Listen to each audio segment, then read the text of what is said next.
Racikan Berita 1. Hari Minggu telah dilaksanakan pelantikan presiden yang baru yang terpilih, yaitu Bapak Prabowo Subianto dengan wakilnya Gibran Rakabuming Raka. Untuk itu pada kesempatan ini saya berjumpa dengan rekan saya yang sudah tidak asing lagi, yaitu Advokat Qosiuddin. Kebetulan kita satu profesi gitu ya. Ya, kadang-kadang ketemu di pengadilan begitu. Nah, kita ketemu di pertemuan ini, kita menempatkan kesempatan ini untuk bincang-bincang dengan rekan Qosiuddin. Jadi Bro Hosi, pagi tadi ya kita baru sama-sama menyaksikan pelantikan presiden terpilih, presiden yang baru, yaitu Bapak Prabowo Subianto, menggantikan presiden yang lalu yang 2 periode, yaitu Bapak Joko Widodo begitu. Nah, fenomena ini yang katakanlah merupakan hukum sistem ketatanegaraan yang rutin 5 tahun sekali kita adakan, di mana sebetulnya ada harapan-harapan apa kita sebagai wakil rakyat Indonesia gitu ya terhadap kepemimpinan Prabowo Subianto ke depannya ini, minimal 5 tahun yang akan datang. Dan katanya didampingi oleh Rakabuming Raka ya, seperti itu. Nah, pasangan ini kira-kira idealnya seperti apa, dan apa kira-kira kemungkinan yang terjadi terhadap Rakabuming Raka ini, di mana yang bersangkutan ini sekarang ini banyak pihak yang menggugat beliau ya terhadap kinerjanya dan bukan kinerja tapi katakanlah keberadaan beliau selama ini, di mana yang agak ramai ini kasus Fufu Fafa gitu kira-kira. Karena postingan-postingan beliau yang dianggap tidak layak, tidak mumpuni gitu di dunia medsos, seperti itu dilakukan di dunia medsos. Tanggapan rekan Kosi seperti apa terhadap hal ini gitu? Baik, yang pertama di hari Ahad tanggal 20 Oktober 2024 ini saya hendak menyampaikan ucapan selamat. Ya. Bukan kepada dipegang ya. Ya. Jadi yang pertama saya hendak menyampaikan ucapan selamat, tapi selamat ini bukan saya tujukan kepada Prabowo Subianto, bukan juga kepada saudara Gibran Rakabuming Raka, tapi saya sampaikan selamat kepada seluruh rakyat Indonesia, 280 juta penduduknya. Iya, betul. Karena hari ini selamat karena akhirnya Jokowi lengser dari jabatan. Iya. Yang sudah ditunggu-tunggu. Yang sudah ditunggu-tunggu oleh banyak orang. Jadi hari ini memang saya tadi di orasi kebangsaan di dalam tadi. Iya. Ini kan acaranya tajuknya kan opera Jawa. Jadi orasi peralihan Raja Jawa. Raja Jawa. Kita baru hadir kan di dalam. Ada Raja Jawa sekarang. Ya, kata si Bahlil Lahadalia. Oh ya. Yang konon satu alumni dengan abang dari dari UI. Oh ya, belum sah itu, belum sah ya. Kalau dia universitas instan maksudnya. Iya. Ya, begitu. Itu kan Jokowi itu sebagai Raja Jawa begitu. Kan konotasinya ke Jokowi, tidak ke yang lain. Sulit untuk ditafsirkan ke yang lain. Jadi alhamdulillah selamat kepada seluruh rakyat Indonesia bahwa akhirnya kejahatan, kezaliman dan kebohongan saudara Joko Widodo itu ada akhirnya. Jadi tanggal 20 Oktober ini adalah hari dari ajal kekuasaan Jokowi. Walaupun kan sebelumnya dia sudah berusaha itu untuk memperpanjang usia kekuasaan. Ngeri betul istilahnya ajal. Iya, karena yang namanya kekuasaan itu juga ada ajalnya, bukan hanya nyawa manusia. Iya. Kadang kita kan menganggap yang berkaitan dengan ajal kan hanya nyawa. Beruntung amat ya ajalnya tidak dipaksa ya. Iya. Jadi dipaksa tarik. Padahal ada ajal kekuasaan. Ajal kekuasaan. Dan kenapa saya sebut ini ajal dan lengser? Karena kan sebelumnya dia minta 3 periode. Waduh. Minta tunda pemilu. Waduh. Tapi akhirnya alhamdulillah upaya itu semuanya gagal total dan kita mendapati hari ini saudara Joko Widodo itu lengser dari jabatannya. Jadi alhamdulillah kita bersyukur dan saya ucapkan selamat kepada seluruh rakyat Indonesia. Selamat. Yang kedua, ini bicara tentang harapan gitu. Sebelum sampai bicara tentang harapan, saya juga menyampaikan rasa bela sungkawa yang sedalam-dalamnya. Prihatin, sedih, ya ada marahnya juga. Kenapa? Ya tadi, karena pada akhirnya Fufu Fafa yang kita harapkan dibatalkan pelantikannya. Karena dia tidak memenuhi syarat sebagai calon pemimpin republik ini.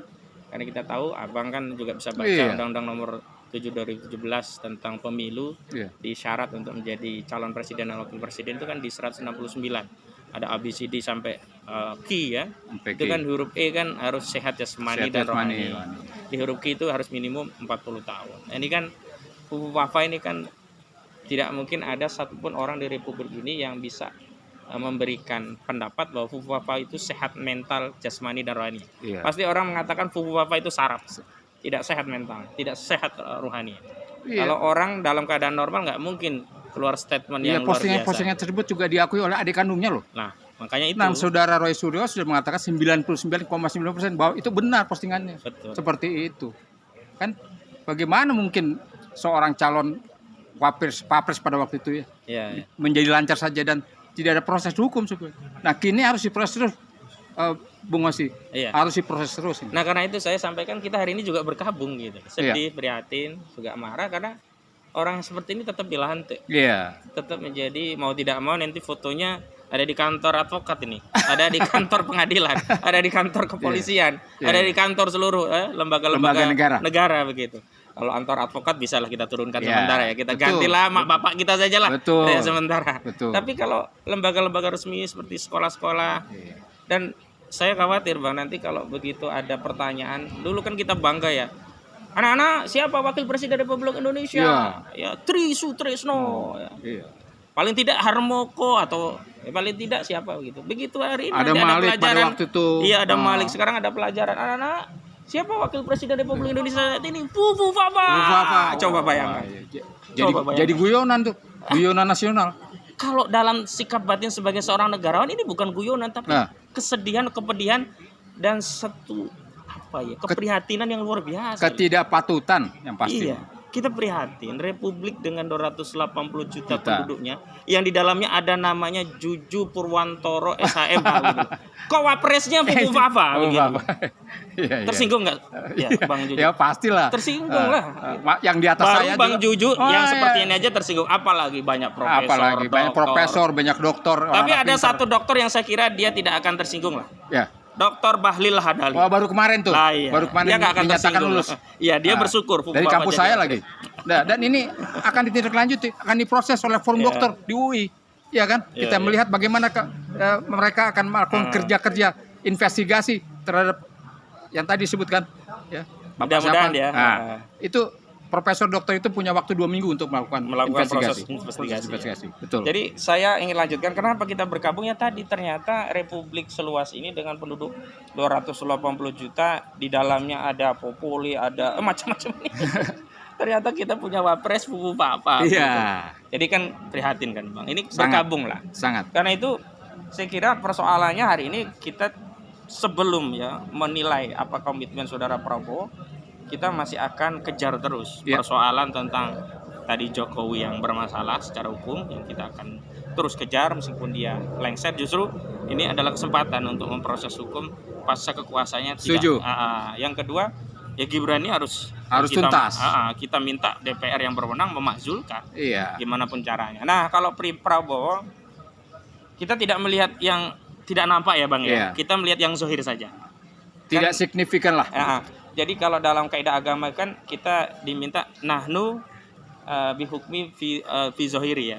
Kita itu menghukumi apa-apa yang nampak. Zohirnya nampak. Dari 100 lebih menteri yang dipanggil atau calon menteri dan wakil menteri. Itu kan ada 17 orang yang ya kita bisa katakan titipan Jokowi. Iya.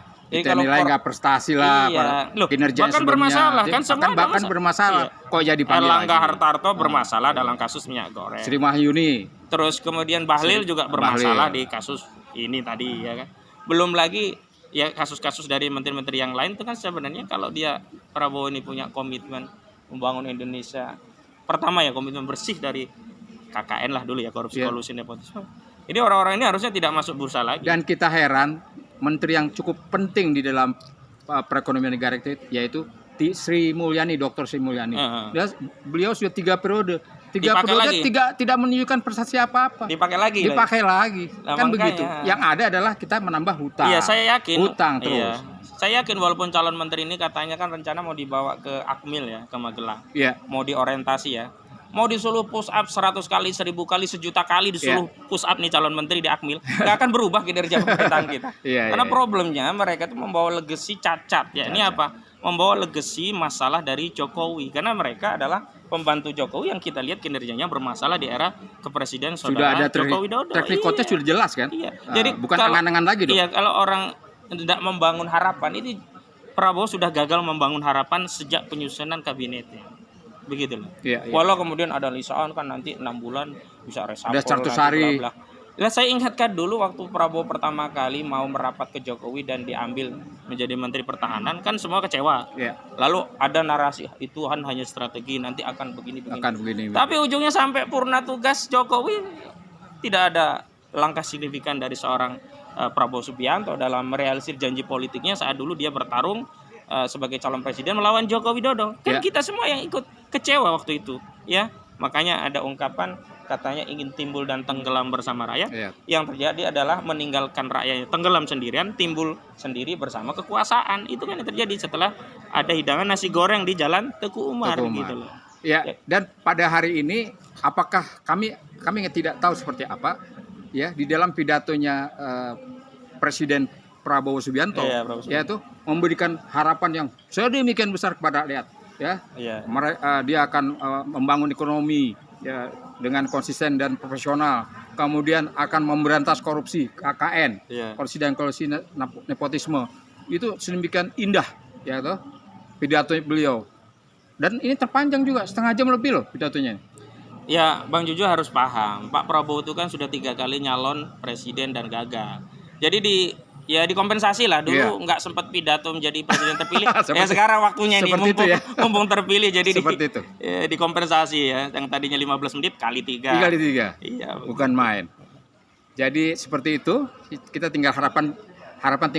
Saya kira begini Prabowo Subianto. Berharap ya sekedar sebagai sebuah komitmen terhadap visi presiden terpilih ya kita hormati saja. Tetapi kemudian kita melabuhkan seluruh harapan kita kepada kepemimpinan, saya kira jangan dulu.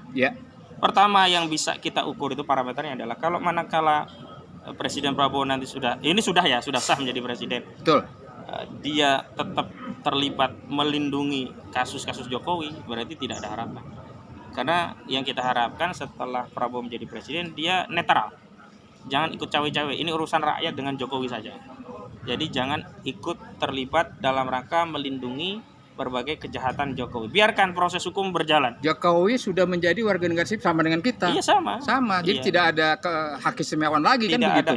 Tidak ada privilege yang harus diberikan kepada saudara Jokowi. Oke lah kalau kemarin ketika Jokowi masih presiden, Prabowo dipanggil ke Solo masih jalan, masih berangkat, masih menghormati, masih taat karena masih presiden. Tapi setelah tidak jadi presiden, ya kita harapkan jangan cawe-cawe, jangan terlibat untuk melindungi kejahatan saudara Jokowi. Kalau tidak ingin disimpulkan bahwa ya Prabowo sama saja dengan Jokowi begitu. Iya, harus dipahami bahwa hak imunitas terhadap Jokowi udah nggak ada lagi tuh. Walaupun secara konstitusi sebenarnya nggak ada ya. Tidak ada, karena walaupun dia presiden melakukan tindak pidana tetap harus bisa dihukum. Nah, ini akan lanjut kepada anaknya, putranya, seperti itu. Iya, jadi ini dua-duanya bermasalah. Bapaknya bermasalah, anaknya juga bermasalah. Tapi yang lebih bermasalah sebenarnya kita, 280 juta penduduk di Republik ini. Kok kita membiarkan itu biasa saja? Kalau kita sudah gugur kewajiban, Bang, kita sudah berusaha. Berkali-kali kita berusaha. Yang justru kita pertanyakan itu sampai rekan Husin ini diusir sama siapa itu? Satpam di itu di Mahkamah Agung, itu kasus lain itu. Berapa kali diusir? Iya, itu Mahkamah Agung, itu kasus lain, itu terkait Gus Dur tapi bukan terkait kasus ijazah palsu tapi kasasi. Artinya kita sebagai pengacara saja masih diperlakukan seperti itu. Iya, gimana rakyat kebanyakan kita ini? Saya justru berpikir begini, Bang. Jangan melihat kita aja pengacara diperlakukan seperti itu, tapi ini tanggung jawab moral sebagai warga bangsa. Semua harus terlibat. Apapun resikonya, ayo bareng-bareng. Jadi seluruh rakyat harus membersamai kita. Jangan khawatirlah kita rakyat biasa nanti kena. Enggak, ini tanggung jawab kita. Karena sekarang ketika yang jadi wakil presiden Gibran itu bukan hanya wakil presidennya Bang Juju sama Ahmad Khaziludin, itu wakil presiden seluruh rakyat Indonesia. Iya. Ya kalau mereka semuanya ridho ya silakan saja. Tapi kalau saya jelas saya tidak ridho punya wakil presiden yang bermasalah seperti Gibran Raka Buming Raka begitu. Saya tidak ridho dan ini hak konstitusi saya untuk menyampaikan pandangan pendapat saya yang tidak ridho negeri Republik sebesar ini dipimpin oleh orang sekaliber Gibran Raka Buming Raka. Masih banyak orang di Republik ini yang lebih baik daripada saudara Gibran Raka Buming Raka gitu. Ngenes, Bang, kita. Kita aja kayak percuma aja sekolah tinggi-tinggi sarjana hukum, sarjana ekonomi. Jadi Iya, kayak orang gitu. bodoh semua nih. Lalu kita dipimpin orang yang mohon maaf akhlak moralnya dan dalam konteks orang-orang yang ini ya, torikoh itu ya. Akhlak itu lebih utama daripada ilmu. Ilmu segunung, akhlaknya rusak. Lah ini ilmu sudah kacau, akhlak juga tak bermoral. Kan kacau Iya. Republik seperti Kan ini dipimpin oleh orang seperti hadis itu. Nabi kita kan akhlak suatu negara Tergantung penguasanya. Tergantung penguasanya. Nah, kalau Tapi penguasa jangan seperti- loh, jangan dianggap itu akhlak kita juga, kita mah nggak kayak. Oh enggak, kita enggak ikut-ikut. Nggak ikut-ikut.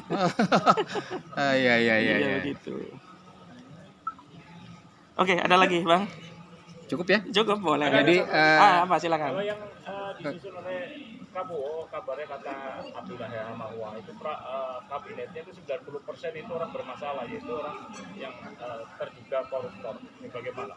Nah, itu. Ya tadi kalau pendapat saya tadi sudah disinggung rekan saya Pak Khosi itu dengan diajukannya kembali ya sekitar 15 menteri lebih begitu kabinet yang lalu itu tidak semua juga bersih gitu kita lihat gitu, kita indikasikan seperti itu. Nah ya kita berharap tentu dengan periode yang akan datang ini mereka tidak bisa cuci tangan begitu saja, tidak bisa goodbye begitu saja ya dengan kasus-kasusnya. Kita berharap tetap diproses. Jadi Pak Prabowo dengan kabinet yang baru ini tetap orang-orang yang kita anggap bermasalah, berindikasi masalah, harus proses hukum harus tetap berjalan. Begitu nggak rekan Khosi?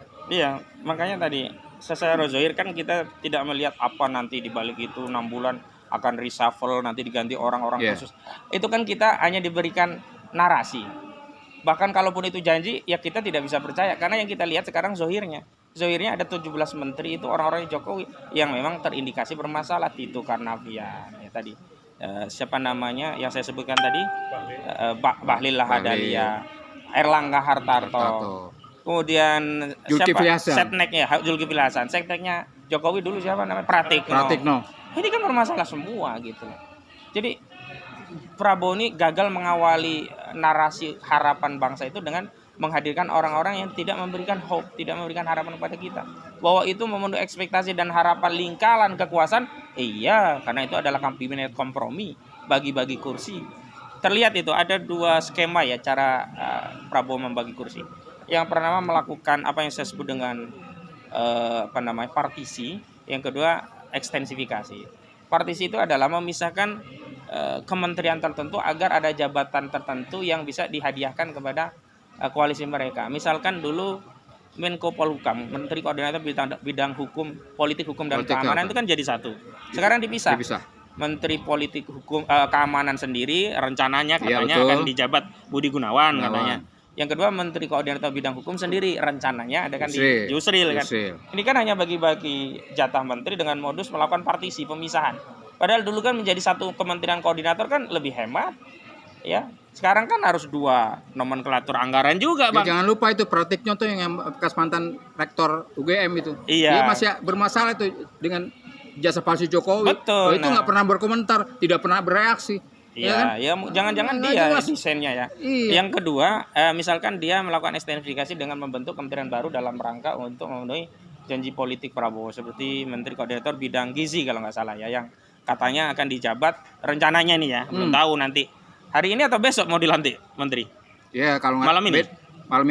Kalau nggak besok pengumuman dulu. Katanya Zulkifli Hasan kan jadi koordinator bidang gizi. Ini kan pembentukan kementerian yang diperluas atau diekstensifikasi dalam rangka untuk ya bagi-bagi kursi juga. Ya negara-negara contohnya negara-negara besar Amerika, Cina sekalipun ya. Itu kan kabinetnya ramping. Kabinetnya ramping banget. Ramping. Tidak sampai 30 orang itu tidak sampai. Lah, Indonesia, waduh. Ini kalau nggak salah bisa 50-an lebih nanti. Iya. 50 atau berapa. Tapi ya kita tidak tahu nanti definitifnya kan kita masih tunggu pelantikannya oleh Prabowo. Tapi yang jelas tanggapan kita terhadap apa yang disampaikan oleh Pak Abdullah Mahwa.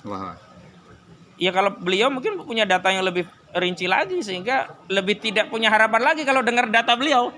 Saya ya tanpa data beliau saja saya tidak punya hope terhadap kabinet yang ada hari ini, apalagi kalau tahu data rincian yang dimiliki oleh Abdullah Mahwa yang notabene beliau mantan penasehat KPK. Senior kita, mantan begitu. penasehat KPK kan begitu. Tentu mempunyai data yang lebih valid ya, lebih detail. Demikian saudara-saudara bincang-bincang dengan rekan saya Hosinuddin. Oke. Insya Allah ya lain waktu kita dapat berjumpa Sambung dan lagi, berbincang ya. lagi, disambung lagi. Demikian, wassalamualaikum Assalamualaikum warahmatullahi wabarakatuh. Oke. Terima kasih.